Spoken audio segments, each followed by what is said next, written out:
네, 함께 성경 말씀 마태복음 16장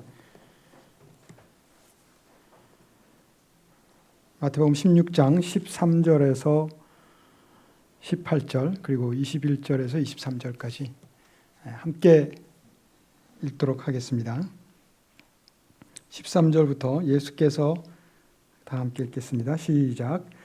예수께서 가리사랴 빌립보 지방에 이르러 제자들에게 물어 가라사대 사람들이 인자를 누구라 하느냐? 가로되 더러는 침례 요한, 더러는 엘리야, 어떤 이는 예레미야나 선지자 중의 하나라 하나이다.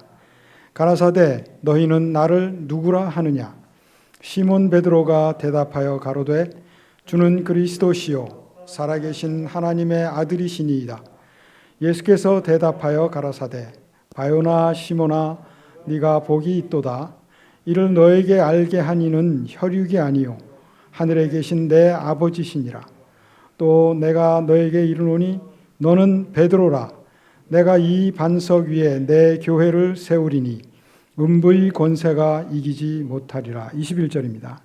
이때로부터 예수 그리스도께서 자기가 예루살렘에 올라가 장로들과 대제사장들과 서기관들에게 많은 고난을 받고 죽임을 당하고 제3일에 살아나야 할 것을 제자들에게 비로소 가르치시니 베드로가 예수를 붙들고 간하여 가로되 주여 그리 마옵소서 이 일이 결코 주에게 미치지 아니하리이다.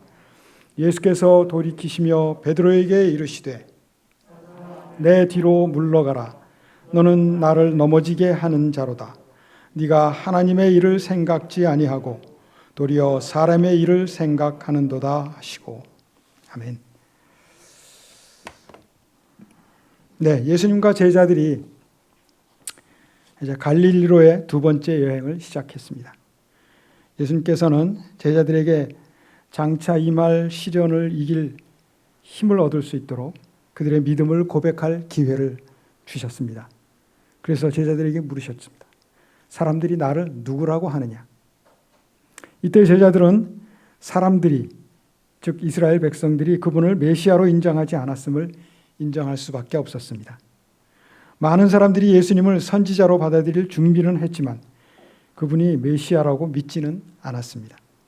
그래서 그 백성들은 예수님을 침례 요한 또는 엘리야나 예레미야 그리고 선지자 중에 하나로 생각하고 있다는 제자들의 대답이 나오게 된 것입니다. 우리가 잘 아는 과학자 파스칼은 이런 얘기를 했습니다. 인간에는 두 종류밖에 없다. 하나는 자기를 죄인이라고 생각하고 있는 의인이며 다른 하나는 자기를 의인이라고 생각하고 있는 죄인이다. 근데 그 파스칼은 이런 얘기도 했습니다. 신을 아는 데서부터 신을 사랑하는 데까지는 어찌 그리 거리가 먼가. 우리가 이스라엘 백성들이 예수님을 메시아로 인정하지 않았다는 사실에서 그 거리를 느낄 수가 있습니다. 여러분과 저는 그 거리를 어떻게 느끼고 있는지요? 예수께서 제자들에게 다시 물으셨습니다. 그러면 너희는 나를 누구라고 생각하느냐?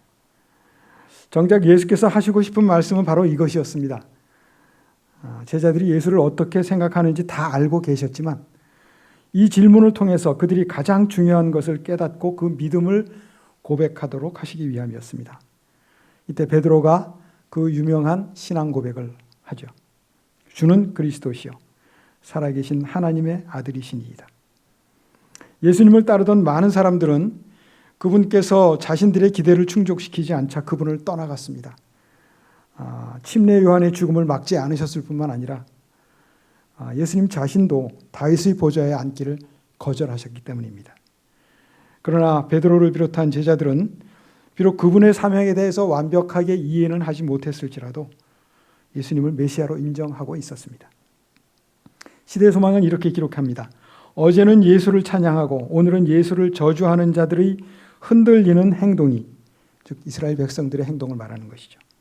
구주의 참 제자들의 믿음을 파괴하지는 못하였다. 어제는 재림신자로 살았지만 오늘은 재림교회를 비난하고 비판하는 많은 사람들의 흔들리는 행동을 보면서 그러나 우리의 믿음이 흔들리지 않고 파괴되지 않고 있는 것을 인해서 하나님께 감사드립니다. 세상 사람들이 그리스도를 부르는 명칭은 참 다양합니다. 건축가, 교육자, 목수, 목자, 박애주의자, 선생, 신랑, 어부, 의사, 예술가, 왕, 음악가, 입법자, 철학자. 그 외에도 수십 가지 명칭을 예수님은 가지고 있습니다. 어떤 명칭으로 사람에게 다가가시든지 간에 사람에게 미치는 그분의 영향력은 무시할 수가 없습니다. 그분과 인격적으로 만나는 사람은 모두가 이런 방식으로 또는 저런 방식으로 영향을 입게 됩니다. 누구든지 일단 그분을 만나기만 하면 만사가 뒤바뀌는 것을 경험하게 됩니다. 예를 들면 동료들과 조잡한 말과 또 그런 이야기들을 주고받던 거친 성품의 베드로는 주님을 위해서 기꺼이 십자가에 매달릴 수 있는 사람이 되었습니다. 또 자아를 추구하면서 야망을 쫓아가던 야고보와 요한은 타인을 위해서 봉사하는 것이 무엇보다도 가장 위대한 것임을 깨달을 수가 있었습니다. 부정직하게 술수를 부려서 사람들에게 미움을 받았던 세리 마태, 그는 원칙의 사람이요 자비의 사람이 되었습니다. 세상에서 그리스도의 이름을 부르는 모든 사람을 없애버리기 위해서 말을 타고 달려가던 사울, 그는 바울이라는 새 이름을 가지고 그리스도의 이름을 알리기 위해서 선교지로 나가게 됩니다. 또 우리가 아는 아그리빠 왕은 바울로부터 구주에 대한 이야기를 듣고 죽을 때까지 잊을 수 없는 깊고 깊은 감명을 받았습니다. 비록 그가 그리스도인이 되지는 않았지만 그는 죽을 때까지 그리스도의 영향력 아래 살았습니다. 또 바라바가 아닌 예수에게 사형 선고를 내리고 자신은 이 일에 책임이 없다는 의미로 손을 씻었던 빌라도, 그도 역시 죽을 때까지 예수를 잊을 수 없었을 것입니다. 그리고 그 누구보다도 그리스도의 발등에 값비싼 향유를 부은 여인, 그 여인이 바로 예수의 영향력에 대한 가장 강력한 반증이 되고 있습니다. 그리스도께서는 갈릴리 해변과 가버나움 거리와 유대의 큰 길 위에 발자국을 남기셨습니다. 그것과 마찬가지로 지금 우리 마을들과 이웃 마을들의 거리를 거닐고 계십니다. 사람들을 만나시고 어깨를 토닥이시면서 욕심을 버릴 수 있도록 용기를 주시고 그렇게 우리 주위에 계십니다. 그리고 우리에게도 배고픈 자들에게 떡을 나누어 주고 궁핍한 자들에게 관심을 가지라고 촉구하고 계십니다. 혹시 우리가 예수의 눈길을 피하여 아그리빠와 같이 우물쭈물하고 있지는 않는지, 또 빌라도처럼 연약하게 굴지는 않았는지 우리 자신을 살펴야 하겠습니다. 유대인들이 예수를 그토록 격렬하게 핍박하고 국가적인 반역자인 바라바를 선택하면서까지 그분을 십자가에 못 박아 죽여야 했던 이유가 무엇이었을까요? 요한복음 5장 17절에 예수께서 저희에게 이르시되 내 아버지께서 일하시니 나도 일한다라고 말씀하셨습니다. 우리 아버지라고 하지 않으시고 내 아버지라고 말씀하시므로 자신을 하나님과 동등하게 여기신다는 것이 유대인들의 분노를 자아내게 했습니다. 예수님은 한결같이 자신이 본질상 하나님과 하나임을 주장하셨습니다. 나를 알았더라면 내 아버지도 알았으리라. 나를 보는 자는 나를 보내신 이를 보는 것이니라. 나를 미워하는 자는 내 아버지를 미워하느니라. 또 아들을 공경하지 않는 자는 그를 보내신 아버지를 공경치 않느니라. 그리고 예수님은 중풍병자에게 너의 죄 사함을 받았느니라라고 말씀하셨습니다. 이 세상에서 죄를 사할 수 있는 권세를 가진 사람은 결코 존재하지 않습니다. 오직 하나님 한 분만이 만인의 죄를 사하실 수 있는 것입니다. 하나님 외에는 아무도 죄를 용서할 수 없기 때문에 그리스도가 죄를 용서하셨다는 사실은 그가 곧 하나님심을 증명하는 것이 됩니다. 하나님의 일을 하셨으므로 하나님과 동등한 분이신 것입니다. 그래서 베드로가 고백한 주는 그리스도요 살아계신 하나님의 아들이시니이다. 이것은 모든 신자들의 신앙의 기초가 되어야 하는 것입니다. 그러므로 하나님께서는 우리가 이러한 고백을 할 때에 기쁘게 받고 계시는 것입니다. 시대의 소망에 이렇게 기록됐습니다. 우리의 구속주께서는 자기를 인정해 주기를 갈망하신다. 그는 자신의 피로 사신 자들의 동정과 사랑에 줄이고 계신다. 그는 말할 수 없는 희망을 가지시고 그들이 자기에게로 와서 생명을 얻기를 갈망하신다.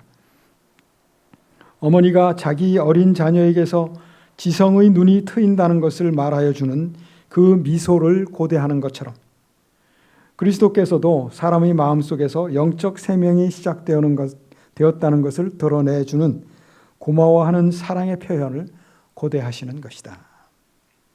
사람은 결코 스스로의 힘으로 하늘의 지식에 도달할 수가 없습니다. 베드로가 이 진리를 소유한 것은 자신의 지식이나 지혜로가 아니었습니다. 오직 성령께서만 하나님의 깊은 것을 우리에게 계시하실 수 있습니다. 그래서 예수께서도 베드로에게 네가 이렇게 말하는 것은 사람의 생각이 아니고 하늘에 계신 내 아버지께서 너에게 알게 하신 것이라고 말씀하셨습니다. 그리고 베드로에게 계속해서 말씀하시기를 내가 이 반석 위에 내 교회를 세우리니 음부의 권세가 이기지 못하리라 이렇게 말씀하십니다. 베드로라는 이름은 아람어 게바입니다. 돌을 의미하는 것이죠. 그러나 예수께서 여기서 사용하신 반석이라는 말은 페트라라는 단어입니다. 그러므로 베드로 위에 교회를 세운다는 의미가 아니고 그리스도에 대한 신앙 고백 위에 교회를 세운다는 의미가 되는 것입니다. 시대의 소망의 말씀입니다. 베드로라고 하는 말은 돌, 곧 구르는 돌을 뜻한다. 베드로는 교회의 터가 세워질 반석은 아니었다. 그가 저주하고 맹세하면서 주님을 부인하였을 때 음부의 권세는 그를 이겼었다. 교회는 음부의 권세가 이길 수 없는 분이신 그리스도 위에 세워졌다. 베드로 자신도 예수를 사람들에게는 버림을 당하셨지만 하나님께는 택하심을 받은 진실로 살아있는 보배로운 산 돌이라고 이야기를 합니다. 또 사도 바울도 우리는 사람들과 예언자들이 놓은 기초 위에 세워진 건물이며 그 건물의 머릿돌이 바로 예수 그리스도시라고 이야기를 합니다. 그리고 예수께서는 베드로에게 계속해서 말씀하십니다. 내가 너를 위하여 네가 믿음을 잃지 않도록 기도했으니 장차 네 형제들을 굳세게 하고 힘이 되어주라. 천주교에서는 예수께서 베드로를 위해 기도하셨다는 것과 돌이킨 후에 네 형제를 굳게 하라고 했다는 것을 이유로 베드로에게 교회를 다스릴 교황의 권세를 주신 것이라고 여깁니다. 그러나 그 생각이 옳지 않은 이유는 예수께서 이 말씀을 하신 것은 베드로가 예수님을 부인할 것을 아셨기에 하신 말씀이었고 또 바울과 실라도 수리아에서 형제들과 교회들을 굳게 했지만 그들은 교황이 아닙니다. 마찬가지 이유로 베드로도 교황이 될 수가 없는 것입니다. 그리고 또 베드로보다는 야고보가 예루살렘 교회에서 더 우월했기 때문에 이 말은 옳지 않은 말이라고 우리가 판단을 할 수가 있습니다. 그런데 천주교에서 베드로에 관해서 생각하는 것은 다음과 같습니다. 베드로는 교회의 대표요 머리이다. 베드로는 지상의 하나님의 대리자이다. 그리고 그의 권세를 후계자에게 주었다. 또 베드로는 로마 교회의 감독인 교황이 되었다. 그리고 베드로는 후대의 감독들에게 권리를 부여하였다. 그런데 사실은 이렇습니다. 예수께서 베드로를 교회의 머리로 정하신 증거는 없습니다. 그리고 베드로 자신도 대표 행세를 하지는 않았습니다. 그리고 우리가 잘 알듯이 예루살렘 총회의 의장은 야고보였습니다. 베드로가 로마 교회의 감독이었다는 증거도 없습니다.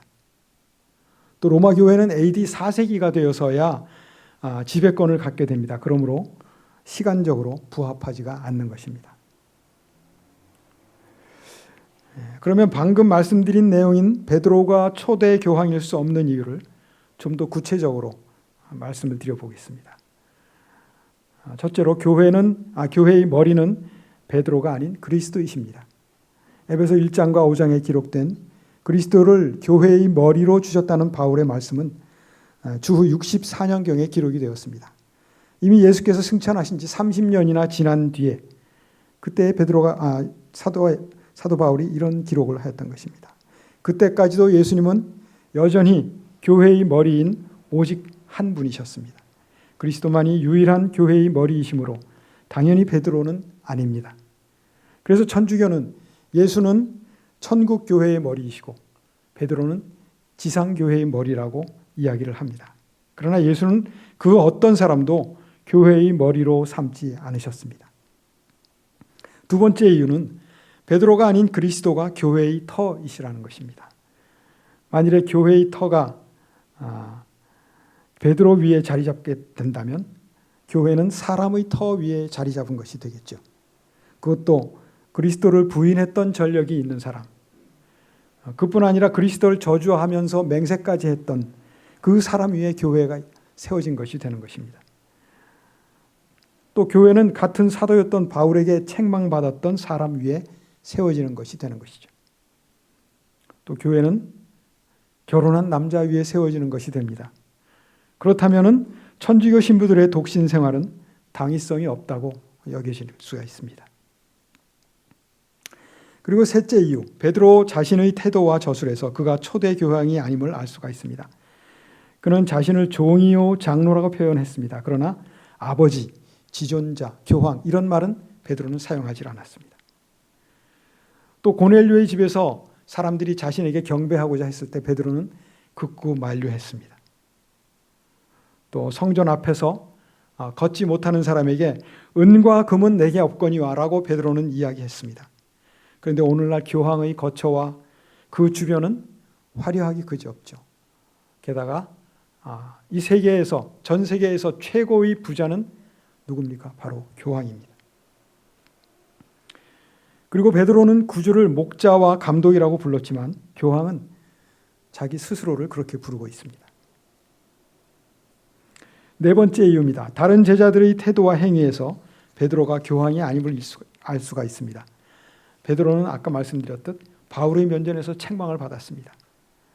그리고 그리스도께서 베드로를 교회의 머리로 삼으셨다면 우리가 아는 야고보와 요한이 예수께 나가서 천국에서 좋은 자리를 달라고 하는 그런 요청은 있지 않았을 것입니다. 또 바울은 로마 교회로 보내는 편지를 썼습니다. 그리고 로마에 가서도 여러 교회로 편지를 보냈지만 그 많은 편지의 내용에서 베드로에 관해서는 단 한마디도 언급하지 않았다는 사실입니다. 다섯 번째 이유는 초기 교회는 베드로를 교황으로 인정한 일이 없습니다. 제자들은 자기들 중 어떤 누구도 다른 사람에 비해서 더 큰 권위를 가졌다고 여기지 않았습니다. 또 고린도 교회도 여러 가지 문제들을 베드로에게 의논한 것이 아니고 사도 바울에게 의논을 했습니다. 그리고 초대교회는 베드로를 높은 자리에 앉히지도 않았고 그에게 절하지도 않았습니다. 여섯 번째 이유입니다. 예수께서도 한 제자가 다른 제자들보다 우월한 권위를 가질 수 없다는 점을 명백하게 가르치셨습니다.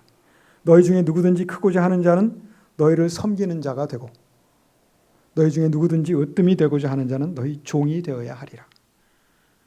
근데 만일 베드로가 초대 교황이라면 예수님의 이 말씀을 전면적으로 거부하는 것이 되는 것입니다. 또 일곱 번째 이유가 되겠습니다. 사도 요한은 베드로보다 오래 살았습니다. 그렇지만 베드로의 후계자로 불리지 않습니다. 천주교의 말대로라면 누군가가 베드로의 권위를 물려받은 후계자가 되었을 텐데 적어도 우리가 알기로는 사도 요한 외에 그만한 영감을 받은 동시대 인물이 없습니다. 그런데도 요한은 후계자로 불리지 않았습니다. 그리고 여덟 번째 이유, 사도라는 직분은 그 누구도 계승할 수가 없습니다. 왜냐하면 예수님을 눈으로 본 사람만이 사도가 될 수 있었기 때문입니다. 그래서 가룟 유다 대신 12제자에 합류한 마띠아도 예수님을 눈으로 본 사람이었습니다. 그런데 초대 교황으로부터 지금의 교황까지 그 어떤 교황도 예수를 눈으로 보지 못했습니다. 이런 여러 가지 이유로 베드로는 교황이 될 수가 없다는 것입니다. 자, 다시 앞으로 돌아가서 예수님과 제자들의 대화를 계속 보겠습니다. 이때로부터 예수께서 자기가 예루살렘에 올라가 장로들과 대제사장들과 서기관들에게 많은 고난을 받고 죽임을 당하고 제3일에 살아야 할 것을 제자들에게 비로소 가르쳤다고 했습니다. 제자들은 지금 곧 예수께서 그의 나라를 세우실 시기가 다가왔다고 믿고 있었습니다. 그리스도께서 자신의 민족에게 거절당하시고 악인처럼 십자가에 못 박히실 것이라는 사실에 관해서는 꿈에도 생각하지 못하였던 것이죠. 시대의 소망이 이렇게 말씀을 합니다. 슬픔과 놀라움으로 입을 다문 채 제자들은 그 말씀을 들었다. 방금 전 그리스도는 당신이 하나님의 아들이시라는 베드로의 시인을 받아들이셨는데 그러셨던 그가 이제는 당신의 고난과 죽음을 가리키는 말씀을 하시니 그들은 이해가 잘 안 가는 모양이었다 라는 기록이 되어 있습니다. 정상적인 전기물은 주인공의 생애와 그가 공헌한 것에 대해서 수백 페이지를 다루지만 그의 죽음에 관해서는 간단하게 언급을 하는데 그칩니다. 그러나 복음서는 그 반대죠. 주인공인 예수님의 죽음에 초점을 맞추고 있습니다. 심지어 요한은 자신의 복음서 절반 이상을 그 주제에 할애하고 있습니다. 게다가 그 주인공의 죽음은 영웅적인 죽음도 아니고 오히려 하나님께 버림받은 자의 죽음 같았습니다. 그러나 죽은 지 3일 만에 다시 살아나신다는 사실은 예수의 죽음에 반전이 있음을 알게 하는 것입니다. 그래서 그분의 죽음이 그의 대적들의 승리로 그려지는 것이 아니고 하나님의 목적의 성취로 그려지고 있는 것입니다. 그분의 죽음은 부활의 서곡이자 영광의 수단이며 하나님의 나라가 권능으로 임하는 결과를 가져올 것이었습니다. 이 죽음은 절망이 아니라 소망을 가져오며 슬픔의 대상이 아니라 환영의 대상인 것이었습니다. 한편 베드로는 예수께서 십자가 고난과 부활에 관하여 이야기하실 때 흥분하면서 외쳤습니다. 주님, 말도 안 되는 말씀 하지 마십시오. 아니 메시아가 죽는다니 말이나 됩니까? 주께서 죽으시면 저희들은 어쩌란 말입니까? 우리의 총리 자리와 장관 자리는 어떻게 되는 겁니까? 절대로 안 됩니다. 제발 그 계획만은 취소해 주십시오. 만일에 혼자 힘으로 안 되시면 우리가 돕겠습니다. 힘을 합해서 막아보겠습니다. 그때 예수님이 말씀하시죠. 사탄아, 내 뒤로 썩 물러가라. 너는 나에게 걸림돌이다. 너는 하나님의 일을 생각하지 않고 단지 사람의 일만 생각하는구나. 근데 우리가 아무리 생각해도 이 대답은 좀 가혹한 것으로 보입니다. 어떻게 자기 제자를 사탄이라고 부를 수 있으며 또 그분의 죽음을 충직하게 말리는 것이 왜 그분을 넘어지게 하는 것이란 말입니까? 리뷰 앤 헤럴드 1897년 4월 6일자의 말씀입니다. 사탄은 베드로를 통하여 말하고 있었고 그로 유혹자의 역할을 하게 하였다. 베드로는 사탄이 거기 있는 것을 알아차리지 못했지만 그리스도는 그 큰 사기꾼이 그 자리에 함께하고 있음을 간파하실 수 있었다. 베드로에게 하신 그분의 책망은 진짜 원수인 사탄을 책망하신 것이다. 그의 사업은 그리스도께서 타락한 인류를 구원하시려고 애쓰실 때에 그분의 용기를 꺾어 놓는 일이었고 사탄의 사업을 이야기하는 겁니다. 베드로의 말은 사탄이 가장 간절하게 듣기를 바라는 그 말이었다. 그 말은 하나님께서 그분의 율법을 옹호하고 그분의 백성을 다스리며 타락한 인류를 구원하기 위하여 그분이 고안하실 수 있는 단 하나밖에 없는 계획을 정면으로 반대하는 말이기도 하였다. 신앙생활을 하다 보면 어느 것이 하나님의 일이고 어느 것이 사람의 일인지 분별하기 어려울 때가 많습니다. 분명히 하나님을 위한다고 하고 그분을 섬긴다고 하면서도 어느새 우리는 하나님의 뜻과 배치되게 행할 수가 있는 것입니다. 예수께서 보시기에 베드로의 행동은 지극히 인간적이고 근시안적인 생각이요 순간적인 감정의 표출이고 또 자신이 그리스도를 구할 수 있다는 무례함의 표시였습니다. 이에 대해서 김찬미라는 분은 이런 글을 썼습니다. 주님께서 무슨 일을 진행시키고자 하실 때 방해가 되는 요인들 중에는 외적인 요인들도 많지만 내 안에 있는 내적인 요인들이 가장 큰 방해가 되는 것을 종종 보게 된다. 주님께서 누구를 사랑하라 하셨어도 그 내 감정이 그 말씀에 동의하지 않기 때문에 주님의 일이 더 이상 진행되지 못하고 몇 년씩이나 지연되기도 하고 누구에게 무엇을 공급하라고 하셔도 내 계산이 그 말씀에 동의하지 않기 때문에 주님께서 하시고자 하시는 일들이 막히게 될 경우도 많다. 내 안에 있는 어떤 감정이나 의지나 고집, 계산, 경험들 때문에 주님께서 하시고자 하시는 일들이 얼마나 많은 방해를 받고 있는지 모른다. 내 안에 있는 어떤 감정이나 의지나 고집, 하나님의 대로를 평탄케 해야 할 우리가 오히려 지금까지 만왕의 왕이 되시는 주님께서 나아가시고자 하는 진로를 알게 모르게 얼마나 많이 가로막아 왔는가. 왕정시대에 왕의 나아가는 길을 막는 사람에게 주어진 것은 죽음이었다. 지금 이 순간에도 주님의 복음의 마차 앞을 가로막고 고집스럽게 버티고 선 채로 마차가 달리지 못하게 막고 있는 우리의 짜증이나 옹졸함, 싫어함, 조급함, 감사치 못함 등을 발견할 수 있지 않은가. 다시 예수님께서는 제자들에게 이렇게 말씀하셨습니다. 아무든지 나를 따라오려거든 자기를 부인하고 날마다 자기 십자가를 지고 나를 쫓을 것이니라. 하나님은 첫째, 이웃은 둘째, 자신은 셋째라는 말이 있습니다. 이 말은 자기를 부인하는 삶의 모습이 함축되어 있는 말이라고 볼 수가 있습니다. 자기를 부인하지 않으면 자기 보호에 급급한 생활로 일관됩니다. 자기 중심의 생활로 평생을 보내게 되며 더 나아가서 자기 보호의 수단으로 남을 공격하는 삶을 살게 될 것입니다. 이것은 최대의 공격이 최선의 방어라는 거짓 철학에 물든 행동이기도 합니다. 그리스도께서 아버지 뜻에 복종하신 것처럼 우리도 그리스도의 뜻에 복종해야 합니다. 자기를 즐겁게 하는 일을 구하지 않으신 그분을 생각하면서 우리도 날마다 자기를 즐겁게 하는 일을 버려야만 할 것입니다. 종로의 계단 99쪽의 말씀입니다. 자신으로 더불어 싸우는 싸움은 일찍이 싸운 싸움 중에서 가장 큰 싸움이다. 모든 것을 하나님 뜻에 복종시키며 자신을 버리는 것은 고투가 요구된다. 그러나 심령이 새로워져서 성결케 되려면 그 심령을 하나님께 순복시켜야 한다. 또 화이트 부인의 원고 1903년에 이렇게 말씀을 하셨습니다. 자아를 위하여 사는 그리스도인들은 그들의 구주께 욕을 돌리고 있다.